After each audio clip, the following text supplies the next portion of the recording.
So, welcome to this meeting discussing, I guess, matters arising from Booth's experience with the police. Some of you will have read the article in The Guardian about the way he's been treated. Um, some of you may have read his complaint to the police about the way they've treated him. But anyway, so my name's Janine Booth. I'm a socialist and trade unionist and stuff, but I guess most importantly in this meeting, I'm Joe's mum. So I'm going to chair the meeting, and we're going to have some initial comments from Joe, from John McDonnell MP, from Emma Dalmayne, from Neurodivergent Labour, and we've got a video message from Free Our Unions as well. And then we'll open it up to everybody else for any comments you want to make. And during the meeting, I'm going to be posting various links in the comments. We don't have a particular aim for this meeting to launch anything particular or organise anything in particular. But if all we do is just share resources and links to useful information and start getting the message out there, then that I think is a good thing. So I think we'll start with Joe. Joe, I don't think you need to tell people everything that happened to you because I think most people have read some of the stuff. But if you want to tell us an outline of it and your view of what's happened to you. Yeah. Um, well, first of all, it's taken me 3 months to get it publicized because of some internal issue I faced with the group I was previously part of, which I'm not going to talk about here, called Youth Demand, which is a pro-Palestine climate activist group, protest group. And as you can tell by its name, it's all young adults. So I was going to meetings with them. I'm sure a lot of you know, on March 27th, on a Friday morning at 9 a.m., 7 police officers come to my house, banging on my door while I was asleep, immediately grabbed my arm, threatened to put me in handcuffs. They didn't, but threatened to, um, and they searched my flat without a warrant because it was I believe, a Section 18 search, which basically means they don't need a warrant. Um, they didn't realize it was supported accommodation until they turned up. Me being an autistic adult living in supported accommodation. And um, they even went to my old flat because I recently changed flats in the same complex. And they tried to accuse my previous flatmate of trying to hide me and threaten to break the door down. Wow. Yeah. And they also drove me all the way from Barnet, North London, where I live, to Kingston upon Thames, so a 2-hour drive. And I was in a cell for about 7 hours. I said no comment to every question I was asked, including when they asked me, why are you saying no comment? No comment. And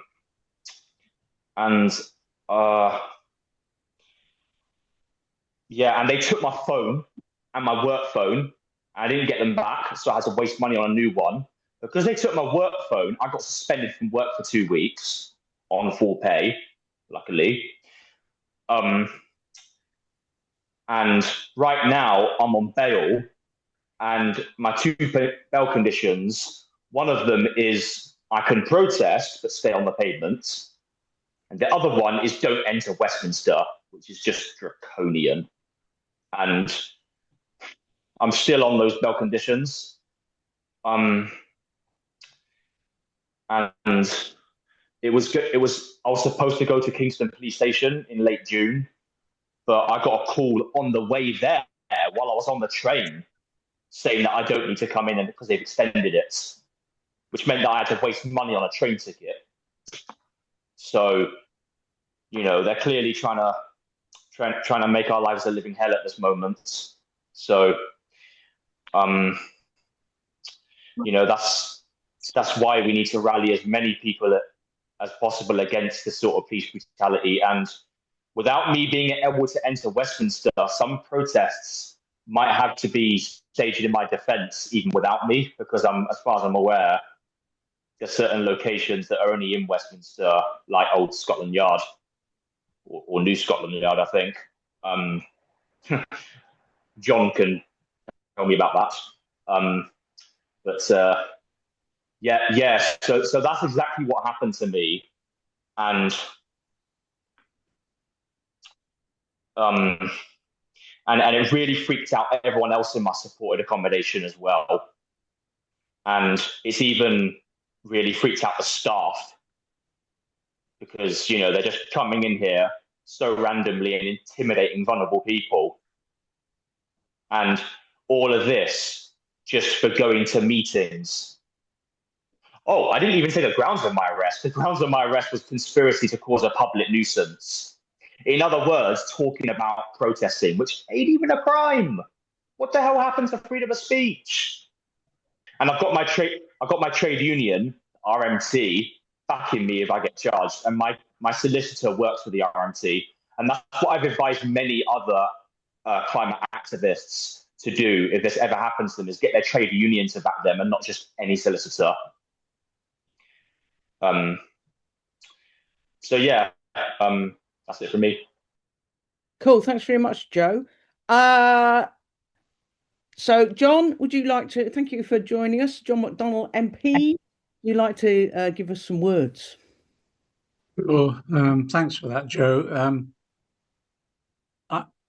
The situation, as far as I can see it now, is possibly the worst in terms of the attack on civil liberties that we've experienced since the worst days of the miners' strike, when exactly the same that happened to Joe was taking place, where homes were being raided, people were being restricted on where they could travel in the country, and people were being locked up. I don't think we'd see that again, but it's clearly happened, and the situation now I think, is deeply worrying.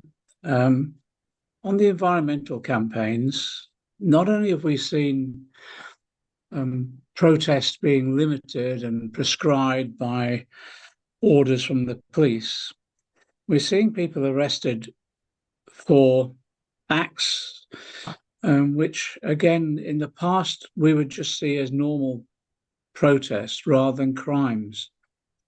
And then what we're finding is when on the environmental campaigns, when people are going to court, they're not allowed to present their argument that the reason they're undertaking these actions is to tackle climate change and save the future of the planet.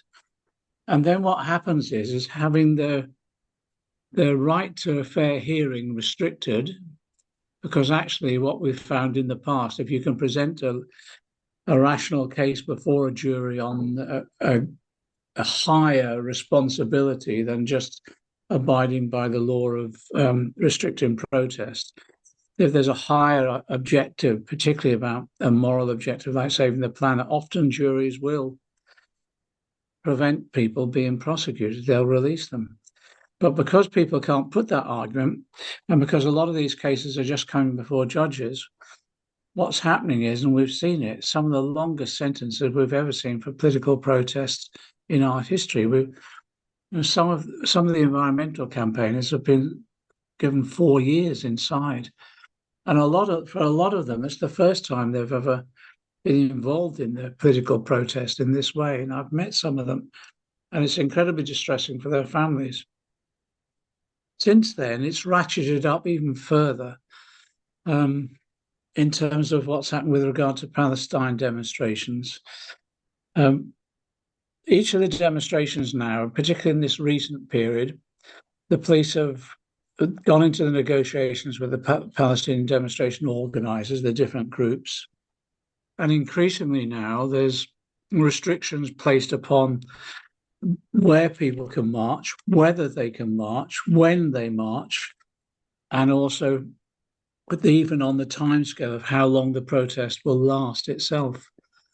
And that resulted in January on restrictions on we were trying to march to the BBC because we wanted to demonstrate to the BBC about its failure to provide proper and balanced coverage of what's happening in Gaza. That was restricted, that was prevented. And then in the end, we were forced into a static march. And when we went through the simple process of trying to lay flowers at the feet of the police at the edge of the march. We held to the restrictions given upon us and then got waved through, and then people were arrested. And again, we've got to a situation now where the restrictions are so heavy, and then when people get arrested, that people can be facing quite significant sentences. So it's really, I think we've gone beyond anything that we've seen for nearly 40 or 50 years. We've gone to another level now with the prescription of Palestine action. And we have to be really careful on what we say in even addressing that issue. I've written to the Home Secretary. I wrote over a week ago, and I'll be raising it in Parliament on Monday because I haven't had a response. Just asking for what are the guidelines of what you can say about Palestine action. Is it legal or illegal to say that you disagree with the prescription? We don't know at the moment. Is it in any way illegal now to even question the government bringing the prescription forward to Parliament? And as we saw last week, the law is so uncertain that people were being, they were being threatened with arrest by the police simply for holding a banner up saying "Free Palestine." So it's this level of repression has moved to a completely different level now. And as I say, it's deeply worrying. My anxiety, there's the big march tomorrow. My anxiety is that might be used because if people do turn up with banners or placards referring to Palestine action or even less, my worry is that that will be used by the police to argue for the banning of the demonstrations overall. And that's one of the things that they've been muting, because their argument at one point was that the demonstrations are so frequent, they're disrupting London overall, and therefore they should be restricted or indeed banned. And I think that's the next stage on if we're not careful, which would be a huge assault on civil liberties. The other issue, just relating to Joe, I've tabled questions now to the Home Secretary asking what discussions she's had with the Metropolitan Police Commissioner on the policing and engagement with neurodiversity and neurodiverse people. I've also tabled a question now with regard to supportive environments as well. What guidelines are given by the Home Office to police forces about the access of police to supportive environments and sort of supportive accommodation, but also what guidelines have been given to police forces overall and what training in the development of the interaction with neurodiverse people. Because to have this sort of heavy-handed policing that we saw meted out to Joe takes no account of his own personal situation. As Joe says, it took no account whatsoever of the supportive environment that he and his neighbours live. So again, it's just there's an element of quite brutal policing that's taking place here that we've got to expose and seek, first of all, to prevent, but also seek remedies when it happens. So I just overall believe we're in quite a dangerous moment when it comes down to some basic civil liberties and also some policing practices in relation to the neurodiverse community that we've got to broaden the debate and widen and, mobilise against. And that's what we'll be trying to do in Parliament. But as all of you know, really, most change comes from outside of Parliament than within it. And therefore, exactly as Joe has said, we're going to have to look at how we go about that. Just on the point of information, Scotland Yard is just around the corner from Westminster, Joe, and it most probably will have to check out what your bail conditions are and what the limits are and how they define Westminster. But I think you'd be caught if we were protesting outside the police station. And one of the things I'll try and do is go inside the Scotland Yard to ask for a meeting with the Metropolitan Police Commissioner, because I want to know what he thinks was happening when they raided your accommodation and what he thought would be the consequence of their actions in relation to the feelings and worries and fears of those people who live around you. So that's one of the action points from tonight. Anyway, thanks, Janine. Great, thanks a lot, John. Emma. So yeah, our next speaker, our next contribution will be from Emma Dalmayne, who's the campaigns officer of Neurodivergent Labour. Hello, everybody. We at Neurodivergent Labour and Autistic Inclusive Meets deplore the unjust arrest of Joe Booth, who was arrested for conspiracy to disrupt infrastructure over important issues that affects us all on a global scale. Joe was then arrested again for conspiracy to cause public nuisance. Joe lives in supported accommodation for vulnerable adults. The police made no concession or allowances for Joe or the other adults, and their resulting alarm at the heavy-handedness of the arrests. Joe is autistic and has mental health issues. This repeated targeted harassment by the police has caused him to have post-traumatic stress disorder. Joe was also infantilized, intimidated, and patronized. The bail conditions have been repeatedly extended, which has affected Joe's freedom of movement, the way he can protest, and his right to see his MP at Parliament. We ask that investigations be dropped and his bail conditions be scrapped and lessons be learnt by the police from this complete travesty. We strongly condemn the use of the police and their brutal and oppressive attempts to stop people having a voice.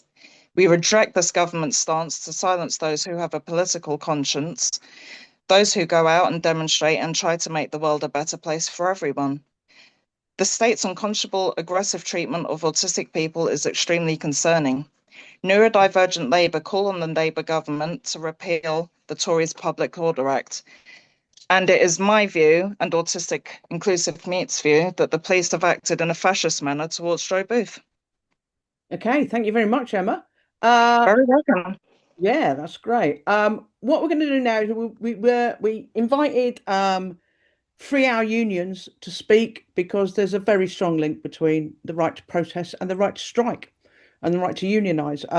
They weren't able to come in person, but Randall from 3-hour unions has sent us this video.